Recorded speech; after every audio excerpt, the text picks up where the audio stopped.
In the radiant sunset cloaking ancient Egypt's palace, a woman steps from history's shadows. Her name is Asenath, daughter of a priest of the sun god. She seems an unlikely figure in God's story of redemption. Can a pagan outsider reshape a divine plan? Asenath's untold tale unveils a journey of faith, courage, and grace that transcends all boundaries. From an outsider, she becomes a pivotal figure in Israel's story. Are you ready to uncover this mystery? Subscribe to our channel to join us in illuminating an inspiring saga of redemption and divine justice. Beneath the blazing sun of Egypt's desert, Pharaoh's magnificent palace rises amid golden dunes. Here, an extraordinary story unfolds. The tale of Joseph, once a slave, betrayed by brothers, cast into a dungeon, now standing at the pinnacle of power. With God-given wisdom, Joseph deciphers Pharaoh's dreams, foretelling 7 years of plenty and 7 of famine. In a single moment, he transforms from prisoner to Egypt's second-in-command, holding a kingdom's fate in his hands. The people kneel before him, hailing him as a savior, a man touched by God's Spirit. But amid this glory, a decree from Pharaoh changes everything. Joseph is given a wife, Asenath, daughter of Potiphar, high priest of On, the city devoted to the sun god Ra. Asenath enters the palace cloaked in mystery, daughter of a powerful man who leads rituals honoring Ra, the god Egyptians believe sustains life. She carries an enigma in her gaze. Pride, nurtured in splendid temples, mingles with an unnamed void. Who is she in Joseph's world? A biblical woman, yet alien to his monotheistic faith. Joseph, upright and steadfast, who overcame every trial through loyalty to God, is now bound to a pagan, an outsider to Israel's covenant. This marriage is more than a political alliance to secure Joseph's place in Egypt's court. It's a mysterious turn in God's divine plan. While Joseph oversees grain stores, preparing for the coming famine, Asenath stands on the sidelines, surrounded by the court's probing stares. She senses the chasm between her and her new husband. Joseph prays to the God of Abraham, Isaac, and Jacob, a singular, invisible God, far from the golden idols in her father's temple. Can she belong in his world? Can she, raised in Ra's light, grasp Joseph's faith? A silent conflict flares within Asenath. She is Pharaoh's gift, but also an unanswered question. Can a pagan woman fit into God's redemptive story? That question lingers in the palace air, where sunlight streams through towering stone columns. Asenath is more than Joseph's wife. She is a cryptic piece in a greater design. Her identity, Egyptian or something deeper, becomes the heart of a mystery spanning centuries. Is she merely a political bond, or does she hold the key to a grander truth? As Joseph guides Egypt through years of plenty, Asenath stands at a crossroads. This marriage will shape not only her future, but that of Israel itself. A journey of faith, redemption, and courage is about to begin. But is Asenath ready to walk its path? In the shadowed depths of On's temple, the radiant city of Heliopolis glows with ceremonial flames honoring the sun god Ra. Incense smoke swirls, blending with the chants of priests echoing off massive stone walls. At the heart of it all, Asenath stands silent, her eyes reflecting the firelight, her heart heavy with unrest. Daughter of Potiphar, high priest, she was raised amid sacred rituals where Ra was worshipped as the source of all life. But now, as wife to Joseph, Egypt's second in command, Asenath feels more adrift than ever. No longer the temple's princess, she is an outsider in her new husband's world, a world revolving around a single, invisible God, far removed from the golden idols she once knew. Each day deepens Asenath's awareness of the gulf between her and Joseph. He is a man of integrity, imbued with profound wisdom and faith. When he prays, she sees a light in his eyes, a deep connection to the God of Israel, the God of Abraham, Isaac, and Jacob. But what of Asenath? She was raised believing Ra was the eternal light, the supreme power. Her father's rituals, once her pride, now stir confusion. Who am I to Joseph, she wonders, standing before Ra's altar, where she once felt secure. Her marriage to Joseph, though blessed by Pharaoh, mirrors the emptiness within her. She is the court's gift, but is she merely a political alliance, a wife to bolster Joseph's power? That night in her private chamber, sleep eludes Asenath. A strange dream visits her, a sign from the unseen. In it, a gentle light, not the temple's blazing fire, but warm, enveloping, surrounds her. A voice, faint yet authoritative, calls her to turn from lifeless idols. She awakens, heart pounding, sweat beading on her brow. Could this be Joseph's God? Is he calling her a pagan, a biblical woman outside Israel's covenant? The dream unleashes a storm in her soul. The Egyptian gods, the statues her father reveres, now feel alien. But abandoning them means betraying her father, her very roots. Potiphar, with his commanding presence, senses the shift in his daughter. He summons her to the temple, where Ra's ceremonial light burns brighter than ever. "You are my blood, Asenath," he says, his voice low but sharp. "Ra is the source of our power. Don't let that Hebrew sway you." His words pierce like a dagger. Asenath bows her head, but the dream lingers, unyielding. She feels caught at a crossroads. On one side, her Egyptian heritage. On the other, Joseph's mysterious faith. Can she belong to Israel's God? Is she, raised in the shadow of idols, worthy of the light Joseph worships? The tension within Asenath grows. She gazes at raised statues, once symbols of life, now mere cold stone.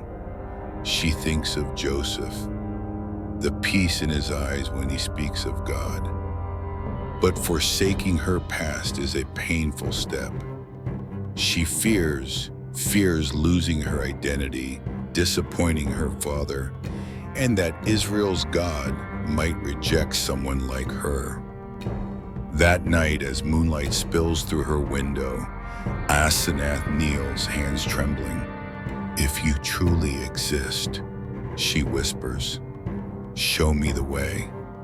That fragile prayer, though faint, marks the first step in her spiritual struggle, a journey that will transform not only her fate, but that of Israel itself. Asenath's conflict is more than one woman's story. It echoes the struggles of those who feel they don't belong, who stand at the crossroads of past and future.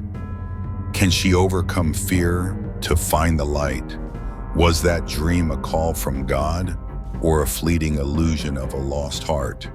The answer awaits, but first, she must confront herself, her father's legacy, and the power of a faith she has yet to know. Dawn breaks, its gentle light filtering through Asenath's private chamber window, where she kneels in stillness.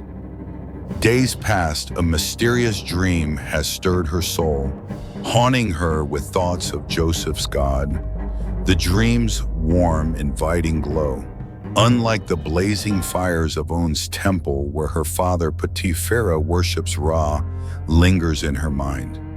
Asenath once took pride as a high priest's daughter, but now the golden idols feel like shadows dimming her heart. She stands at a fateful crossroads: loyalty to her Egyptian heritage or a leap into the unfamiliar faith of her husband, a faith demanding she abandon all she's known.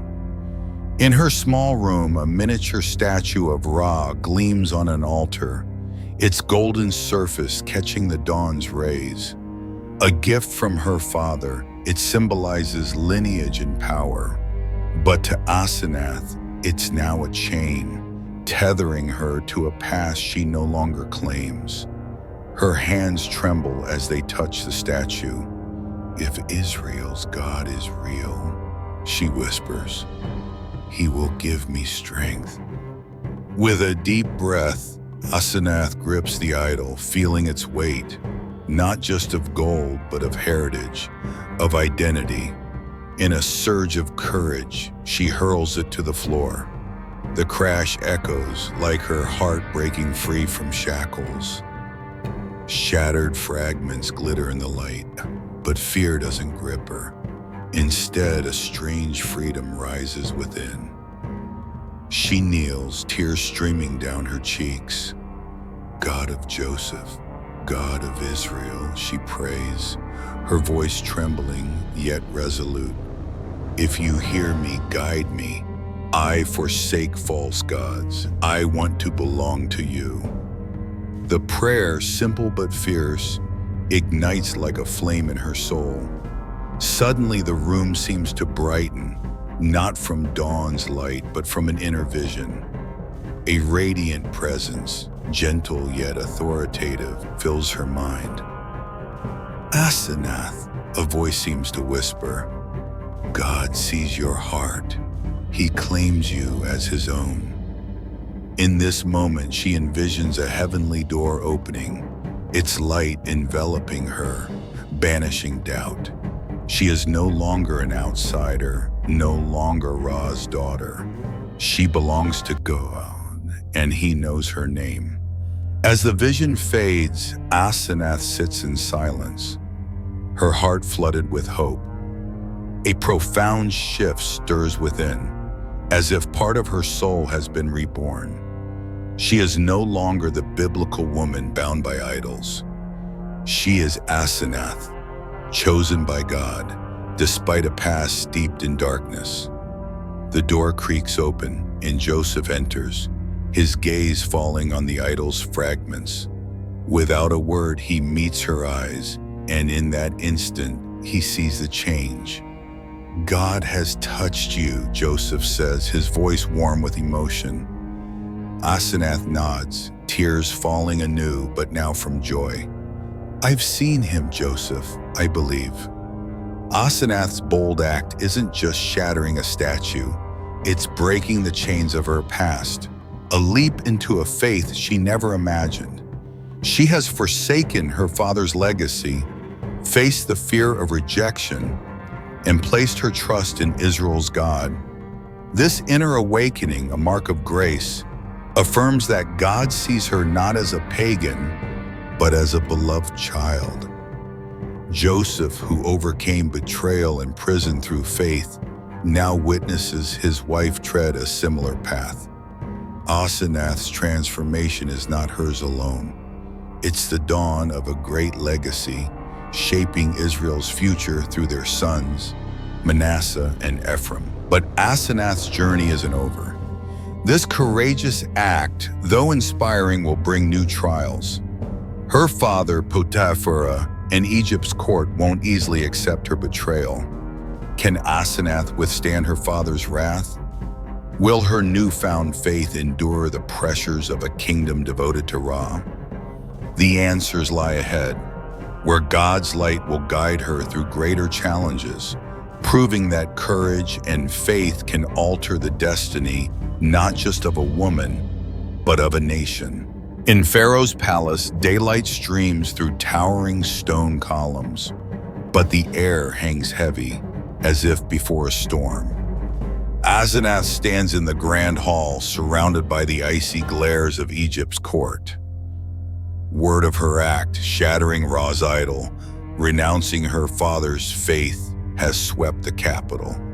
Potiphera, her father, high priest of On, looms before her, his eyes blazing with fury. "You've betrayed Ra, betrayed me, betrayed Egypt," he roars, his voice thundering like a storm.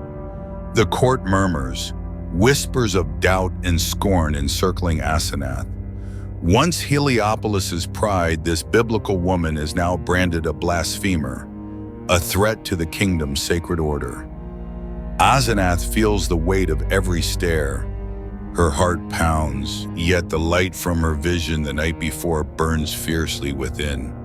She has chosen Israel's God, forsaken idols to follow Joseph's faith.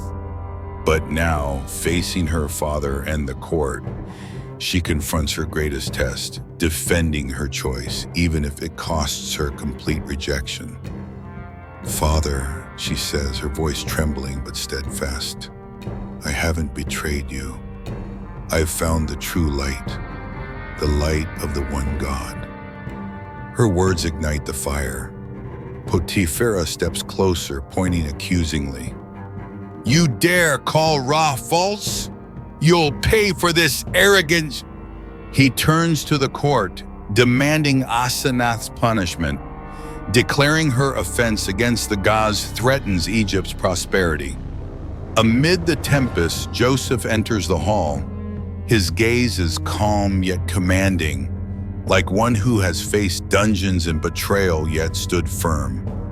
He places a hand on Asenath's shoulder, a small gesture that fills her with his faith's strength. "Asenath doesn't stand alone," Joseph declares, his voice resonating through the hall. "She has chosen the God who led me from the pit to this palace. Doubt her, and you doubt me." His words silence the court, but Potiphera remains unmoved. "She's my daughter, Joseph," he retorts. "But she no longer belongs to us. She must be banished, or Ra will bring calamity." His threats cut like a blade, piercing Asenath's heart. She knows banishment means losing everything: family, status, perhaps even her future with Joseph. In that tense moment, fear surges within Asenath. Did she err in rejecting Ra? Will Israel's God truly protect her? Or is she just a pagan daring to dream of grace? But then, as if heaven responds, an extraordinary moment unfolds. A soft light, unlike daylight, descends from the hall's ceiling, enveloping Asenath. It's not Ra's fiery blaze, but warm, pure like the glow of her vision. The court freezes, murmurs ceasing. Potiphera steps back, his eyes wide with awe. "This is God's sign," Joseph proclaims, his voice unwavering. "He has chosen Asenath as he chose me. Who dares defy his will?" The light, though fleeting, is a subtle miracle, enough to sway the hearts of those watching. It testifies to divine justice, affirming Asenath is no blasphemer, but one accepted by God. Potiphera, still angry, cannot refute it. He turns away in silence, leaving Asenath standing, her heart swirling with relief and the ache of unhealed wounds. The court, though reluctant, begins to see her differently. They don't fully embrace her, but the heavenly sign forces them to reconsider. Joseph takes Asenath's hand, leading her from the hall. "You were so brave," he whispers, his eyes brimming with pride. Asenath offers a faint smile, but within, she knows her journey isn't over. She has faced her father, the court, and her own doubts. God's light confirms she belongs to him, but she understands her faith will face further tests. Yet this moment is a turning point. Asenath is no longer an outsider. She is part of God's redemptive plan, a biblical woman transformed, ready to leave a great legacy through her children. This trial has shaped Asenath, but it also lays the foundation for her future. Can she mend ties with her father? Will Egypt's court truly accept her change? These questions linger, but heaven's light has given her strength to press on. Her story, dramatic and unexpected, proves divine justice prevails, and faith, however small, can shake a kingdom. As sunset casts a golden glow over Joseph and Asenath's home, a tranquil air replaces the storms of the past. Asenath sits, her eyes sparkling as she watches her sons, Manasseh and Ephraim, play carefree. Once a pagan, torn between idols and faith, she is now the mother of two great tribes of Israel, destined to shape God's people. Her journey from the shadows of On's temple to the light of a divine vision is a living testament to redemption. She shattered Ra's idol, faced her father's wrath, and stood firm against Egypt's doubting court. A heavenly light, God's sign, confirms she is not just Joseph's wife, but an essential part of his sacred plan. Joseph sits beside her, his gaze filled with love and pride. "You've done what many wouldn't dare," he says, his voice warm. "God has transformed you, Asenath, and through you he will bless countless nations." His words touch her heart. Asenath once saw herself as an outsider, a biblical woman unworthy of grace. But God saw her, called her name, and guided her through trials to become a symbol of courage and faith. Manasseh and Ephraim, children of both Egypt and Israel, embody the union of two worlds, proof that God's grace transcends all boundaries, nation, culture, or past. Asenath's story is more than a chapter in Scripture. It's a reminder that God always offers second chances. In America today, where justice and personal courage are cherished, Asenath's journey resonates deeply. She proves no one is beyond God's reach, no matter their origins or past mistakes. Like Asenath, we can all find light, even when shadowed by darkness. She teaches us that faith, however small, can change destinies, and the courage to abandon what's wrong leads to true freedom. Gazing at the horizon where sunset blends with the sky, Asenath smiles. She knows her story will endure through Manasseh and Ephraim, through generations who will call her matriarch.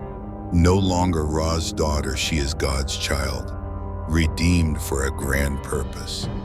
And what of you? Asenath's story invites reflection. Are you ready to step from darkness to embrace grace? Share this story with those needing hope, to show them God's arms are always open, as they were for Asenath. Subscribe to our channel and let's spread the message of faith, redemption, and divine justice, so untold stories continue to inspire the world.